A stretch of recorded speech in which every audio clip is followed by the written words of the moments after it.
or 24 gauge, and that just doesn't have the carrying capacity you want. You can't run the kind of current through to drive this many motors.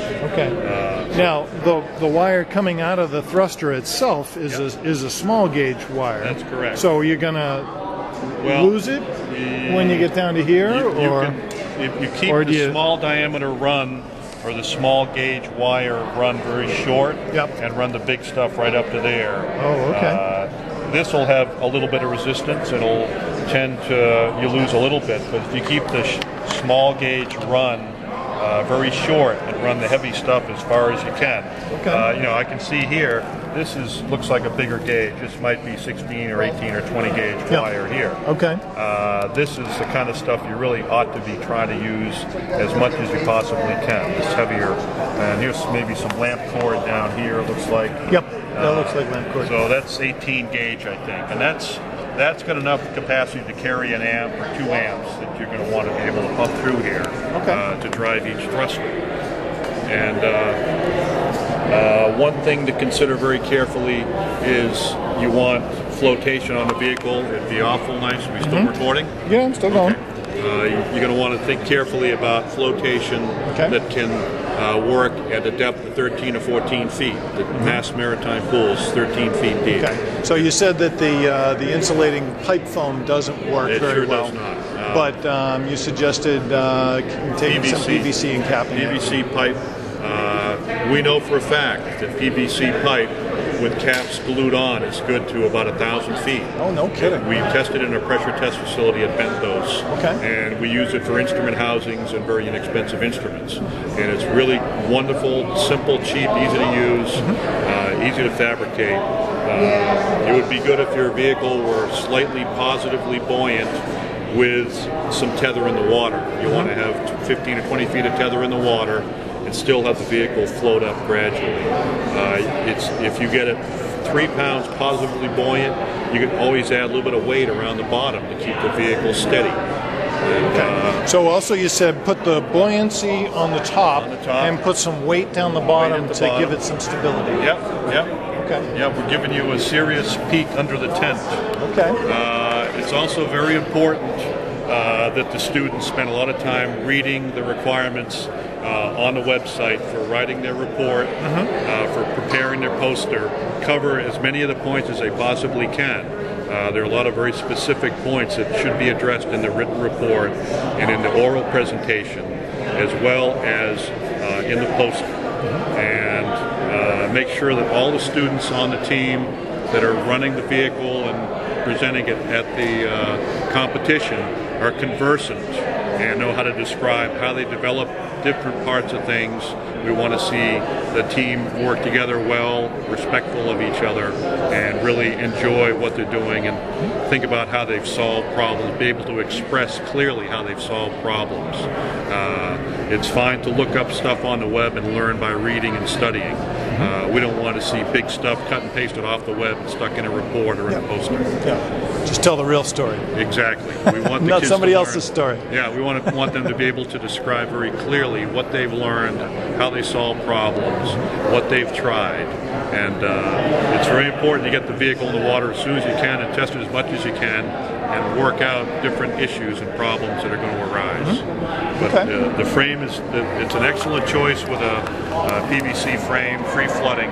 That's an excellent way to build a frame, very simple, and just keep your flotation on top and the weight as low as you can. Okay. Now, one of the questions that we also have is as far as camera goes. Right now, we've got like a USB camera. Yep.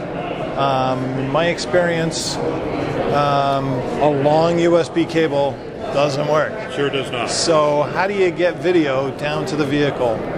Well, there are a lot of commercially available cheap little video cameras for $50, $100 that you can find online. You're going to be probably running it up a coax cable. You might want to have a coax conductor. So like cable TV cable. Exactly right. Okay.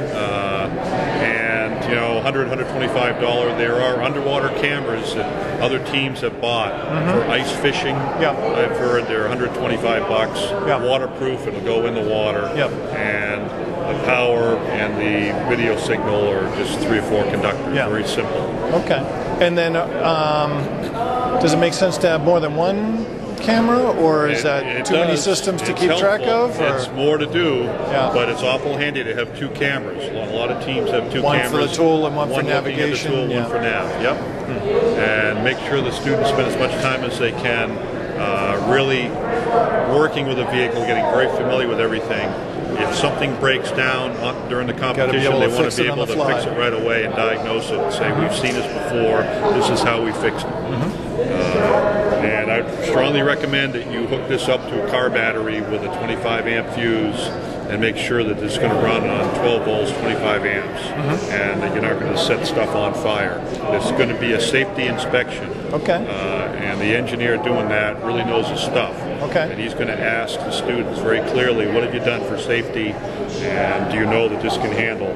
I really don't believe this cable here is going to handle 25 amps. Okay. Well, great. Thank you very much, Evan. My pleasure, Chris. Good to meet you, and I wish your team luck. Sure thing. I want to make sure nobody gets discouraged. You keep hitting it hard, and look for new answers. Don't get discouraged and get upset if things don't work. Great. All right. Thank you so much. My pleasure. Good to meet you. My name is Eben Franks, and I work for Teledyne Benthos in North Falmouth, Mass. And we design, build, and sell remotely operated vehicles and underwater survey and inspection equipment. And the vehicles we build and sell nowadays are about $100,000 each. They go from 300 meters to 600 or 700 meters deep maximum. Multiple cameras, multiple thrusters, control systems, and they're all tethered, of course. But we're going to talk about your vehicle, not ours. And the vehicle you have here, it's a nice start at an ROV. It's similar in size to commercial ROVs. We have seen this approach with submersible bilge pump motors giving thrust. It's one way of moving water and having a vehicle propel itself through the water.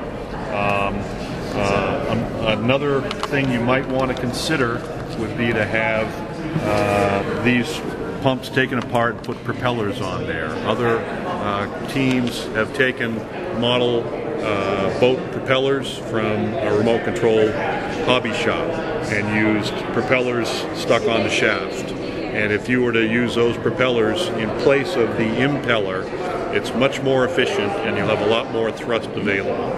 And you've got plenty of motors here. I think you've got to carefully consider the diameter or the capacity of the conductors in your tether. This is a nice, very lightweight tether, but I'm concerned that you'll have an awful lot of power loss. And if you put enough power in at the top out of a 12-volt battery and try and run 3 or 4 or 5 of these at one time, this, instead of being a tether, will become a filament, and it's going to just melt. I think you're going to melt the insulation on some of the conductors if you run too much current. And then you have a short. Yeah, it'll short out. And okay. So if we have plenty of the network cable, if we how many conductors do you think we should use? I would recommend that you test things. You are going to want to start with a short piece of large diameter wiring, 5 feet long, and make sure all this stuff works, and then try and find a way to quantify how much thrust your vehicle produces, right? Have it pull on a little scale perhaps, where you get a handheld spring scale, 1 or 2 or 5 pound or 10 pound capacity. Have this going in one direction with everything running so have it speed. in a dunk tub. Yep. And then just do some tests. Run at full speed. With large diameter conductors. Okay. So we have some speaker cable, lamp that cord? would be ideal. Okay. Yeah, speaker cable. We have about 500 feet of that. Perfect. You might want to make a bundle of your lamp cord speaker cable. It's 18 gauge, I think. Yeah. And that's pretty commonly used. That gauge is what's used for running a lot of thrusters. Oh, okay. This is 22.